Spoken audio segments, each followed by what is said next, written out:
Again, I'm Brad. This is Everyday Outreach, and we're going to be in Genesis chapter 22 today. And let me tell you what, big stuff. I mean, here's a first question for you. Does the Lord test you?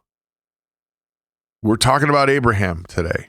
Abraham and Isaac. Oh my gracious, the wrestling I have done with this passage of scripture. Does the Lord test you? Does he test me? Well, let's read what we see as an example in Genesis chapter 22, and we'll talk about it, okay? So let's read. It's going to be a long passage of reading, so hang tight. I'll do my best not to trip on any of the words. On your mark, get set. Here we go. After these things, God tested Abraham and said to him, Abraham, and he said, Here I am.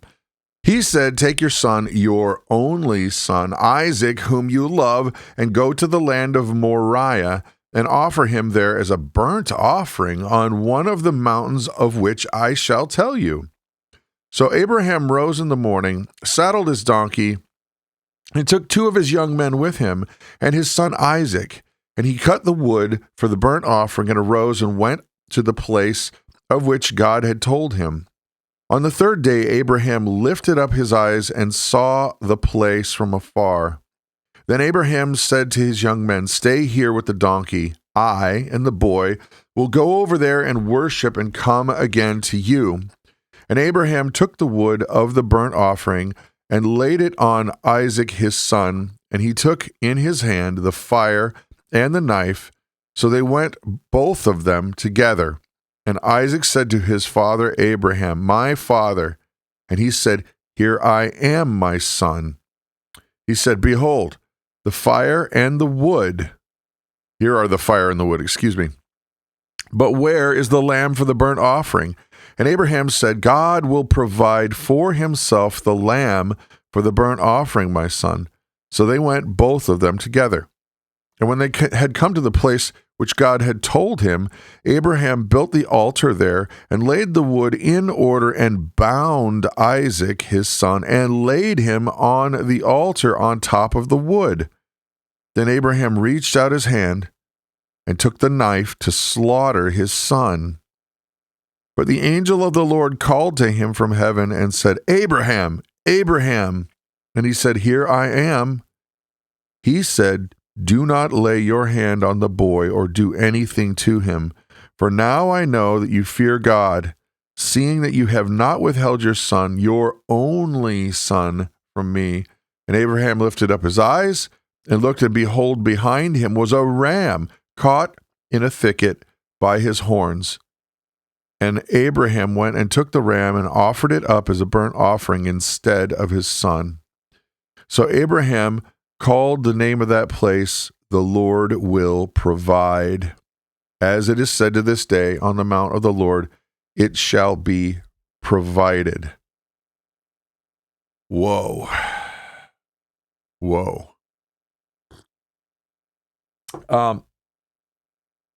Okay, let's be honest. How many of you guys have read this passage of scripture or talked about it or heard sermons preached on it, and your mind glitched out? How could this possibly be? Why would God do that? Could I be tested in that way? Would I respond the same? How many of you guys have had those, like, all of these different moments when you read this? Because there's most of the time I think, okay, if we're being honest, most of the time I look at this, if I'm looking at it from a human perspective, and ask myself, why would God ask him to do that? Which is an unfair ask. It's an unfair ask. Not asked. It's an unfair ask. But that's only if I'm looking at it through my earthly eyes. You see, here's the thing. If it was simply an earthly ask, it is like, I'm reading in the chats, it is like a horror show. It is like something that's completely unfair. It is not something that sounds like God would do, unless we're looking at it from our heavenly perspective, and then God had a plan the entire time. Abraham, I'm going to just run through all of the patriarchs in my mind. Abraham was never alone in this. He was never alone in this. Now, please open up the chat, talk to each other. For those of you guys watching the replay, jump into the chat. There's you can pop a button and it'll open up, so you can read the comments. First things first. Check it out. Does the Lord test your faith? Here's the first question. Ready? And mark, set, go. Start typing. Does the Lord test your faith? Does the Lord test my faith? Does he do that now? Or is it simply just stuff that happened in the Bible? As I pause and sip coffee just for a moment. Does the Lord test your faith? Let's ask this. What do tests do? What is a test designed to do? A test is designed to confirm what you know or to understand and confirm what you don't know, right? Or what you're able to do or what you're not able to do. It really boils it down to two things. It's like a yes or no question. Can you? Can't you? Do you understand? Don't you understand? It's like that. That's what a test is designed to do. Here's another thing that we have to consider when we're thinking, is this a fair thing for God to do? If you are never tested, then you can never really fully know what your limits are and your capabilities are, or your faith is, or what you are as a core person. You can't know those things if you're never tested. Because theory is all great until it hits. Now, I've got something just popped in my head. You know, the boxer, Mike Tyson, you know, he's a big, gigantic monster of a dude, and he was a boxer. Not exactly the most clean person in terms of speech and like language. He's colorful. He's got a lot of colorful metaphors. He doesn't he speaks his mind, and he's not exactly always holy in speech. But there's a great quote, and I could be paraphrasing this wrong, but you'll get the idea. He was talking about when he gets interviewed with people and they ask, you know, are you going to be, what's your plan? What's your plan for going after this guy? Or what's your plan for boxing that guy? Or what's your plan for this match? And he says, you know what? Everybody's got a plan until you get hit in the face. Huh? Everybody's got a plan until you get hit in the face. And that, you know, for all of his failings, that is a quote that you might want to remember. Everybody's got a plan till you get hit in the face or punched in the face. I think he said punched in the face. If you're never tested, you don't know what your limits are. Now, when I went into the Marine Corps and I was in the basic training in South Carolina, Parris Island, right? One of the things that I did realize very quickly is that the limits that I thought I had were not true. I could go way further in terms of sleep, like lack of sleep, than I ever thought I could. I could go way further in the amount of sit-ups and push-ups that I thought I could do when you got people screaming in your face and yelling and spits coming on your da-da-da-da-da-da. When that's going on, it's amazing how much more you can do than when you actually thought you could do. But I would never know that unless I was tested. So here's the first question of this section. Is God being unfair to you by testing you? Do you think that God was being, was he treating Abraham in a manner that was just not cool? I mean, to literally threaten the life of your one and only child. As a matter of fact, it says it more than once here. He says your only son, and it's repeated.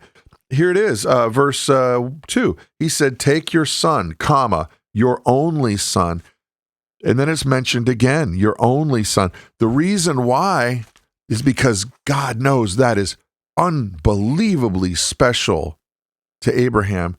So that's the point.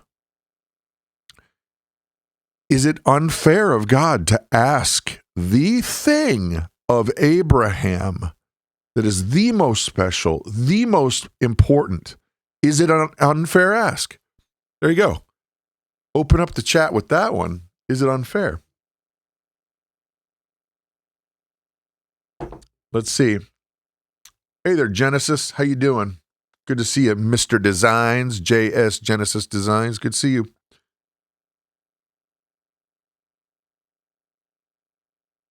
What do you think? I'm reading comments. I'm going to need a sec here. El Faber, I didn't know you served our country, Pastor Brad. I was in the Marine Corps for a short time, guys. I wish I could have I wish I had the honor of saying I was a Marine. That's why I said I went to there. I didn't finish training. The Gulf War broke out. I was supposed to be in the band. I play saxophone. That's why I was there. Just so you know, for those of you might not know, I was in there. You have to audition.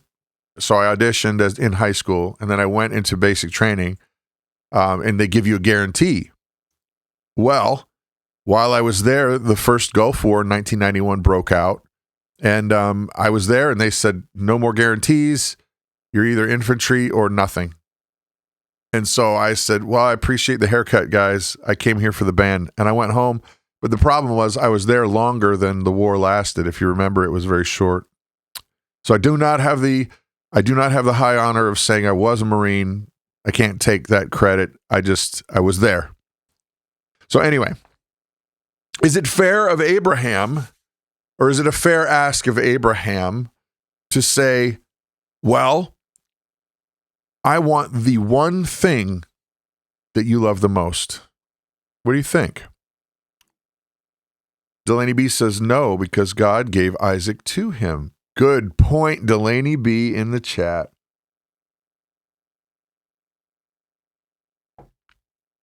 BP Devo's talking about being tested and says, I never knew that I could work at a high level for 96 hours straight. It's amazing how imminent demise can motivate you. Yeah. When you're tested, your limits are stretched. It all belongs to God, so no, it's not unfair. You know, okay, the Lord gives and the Lord takes away. We deserve nothing from God or anything from God. All belongs to him, says Ruth. We may not know why. We may not know the why God asks what he asks. We only have to trust that he will provide everything and we need to get through it. Says Pepper Leah. Okay.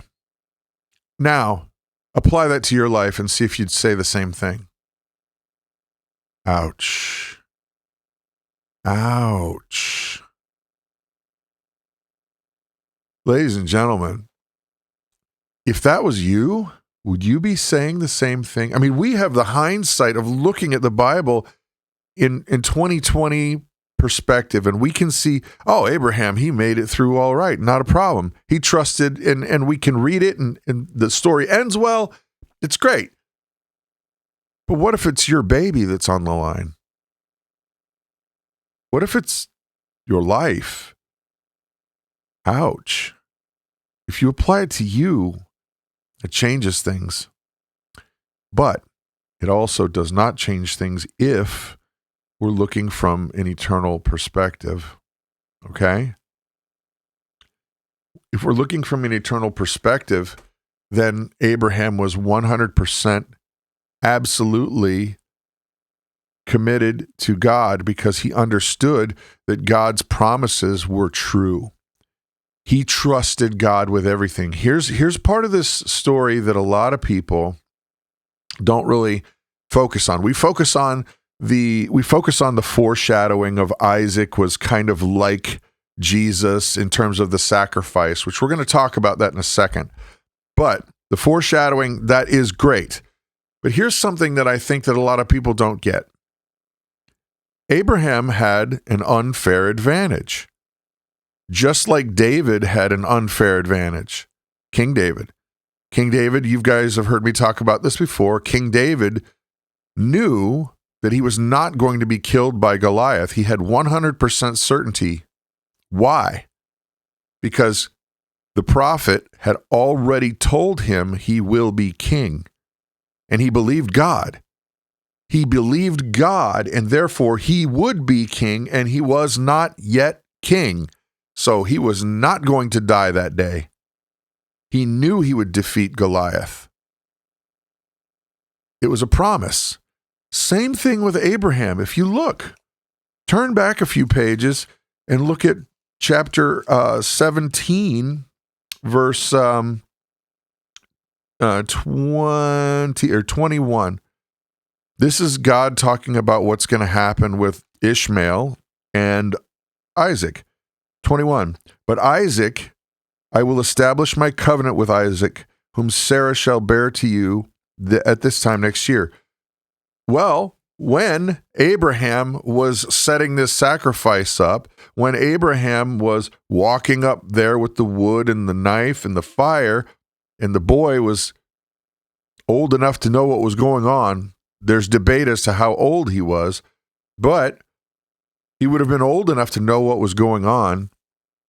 And he was also aware that he was allowing himself to be tied up. Don't forget that. It says there that he bound the boy. Okay.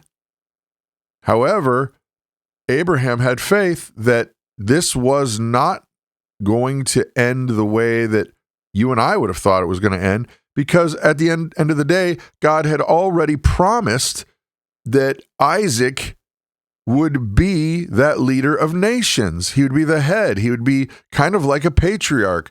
He was the guy, and he was not yet that guy. So when we see all this, we freak out and we go, oh my gosh, earthly perspective. I'm seeing this like I would never be able to do that. I'm seeing this like that's the one thing I couldn't give up. I'm seeing like that's an unfair ask, God. Okay? I'm seeing this like that instead of the fact that God had already promised Abraham that Isaac was going to be that extension, the leadership of nations, and he was not yet that. So at the end of the day, Abraham trusted that God was telling the truth and that somehow he was going to be that. So I don't know if he thought maybe he'd be stopped in the sacrifice. I don't know if maybe he thought maybe God will bring him back from the dead, which is completely reasonable. If you think about it, he believed God, period. He had faith that God was telling the truth about him. He already had miracles. Don't forget that. He already had miracles in his life. His wife had Isaac when? Like when she was 90 something? He was, or over 100. No, she was 100. You guys remember for me here. Abraham, they were old. Let's just say this, 90s and 100, okay? Yes, people lived older lives then because of after the flood. I know all that. But I'm saying that they were old. It was miraculous, right? But Abraham trusted that God was telling the truth. And because of that, he had miracles in his own world. He knew that God could do anything that God absolutely wanted to do. And if God wanted to stop the knife right here, he could. Thank you, Ruth.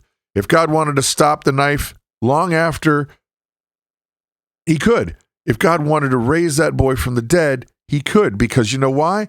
God's promises were absolutely true. Abraham believed it 100%, no question. That's the miracle that I think a lot of people don't talk about. They don't talk about that. Abraham's faith was that God was going to be the promise fulfiller. Ooh, that's good stuff, guys. Let's take a swig of coffee. Give me 1 sec. So yeah, there's a lot in here. You could preach 20 sermons in this one chapter, and they would all be different, and you would have all different perspectives. But if you're looking at, say, some of the foreshadowing, how God provides, and yeah, it says here that God himself would provide the offering, the lamb. And yes, there's foreshadowing in that God himself became our sacrificial lamb in Jesus through his own blood, through nothing we did or nothing we deserved or nothing we could earn. He himself became the sacrifice. Jesus gave himself for all humans. All of the sins of humanity are paid for. The problem for a lot of people is they push away and say, no, I don't want it. It's we who receive it, that we bring Christ into our lives by accepting him and trusting him and prayer.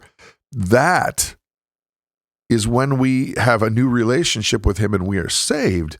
Now, the people that choose to push away, those sins Jesus paid for, but they reject that. They reject that, and then they most certainly will live forever, but not in a place that you want to live forever, because it will not be heaven. Let me tell you what, guys, the foreshadowing here is unbelievable and amazing. You could keep going for days and days and days. Yes, God provided his only son. I'm seeing in the chat, Ruth is saying. Right. You're right.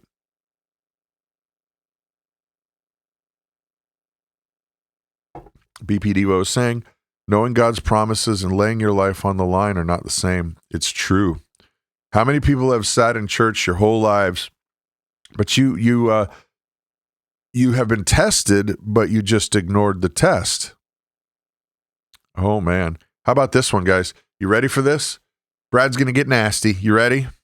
How many of you have been sitting in church and you are challenged by what God is speaking through that pastor?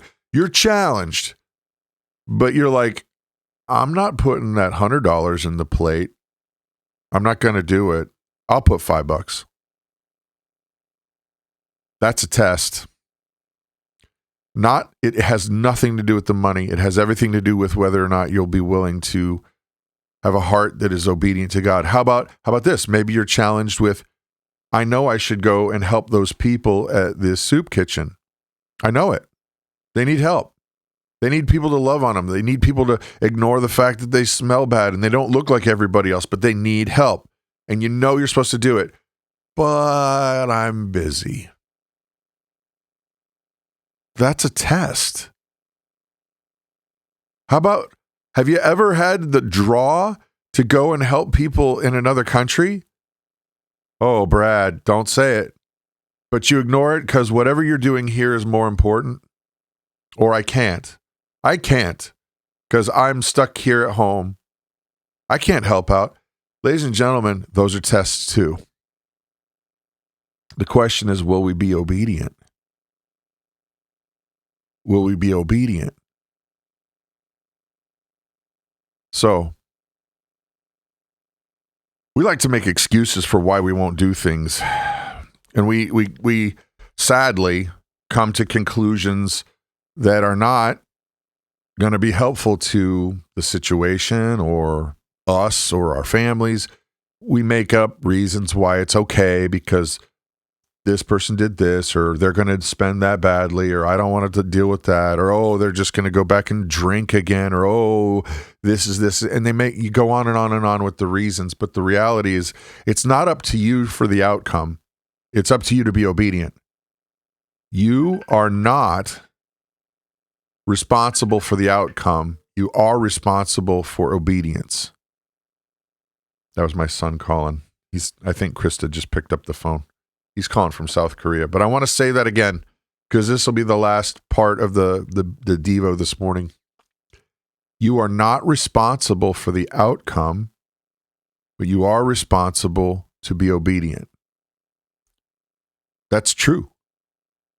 Read the word and you'll see, ladies and gents, sometimes we're asked to do things that are not comfy, but we're still responsible to be obedient in it.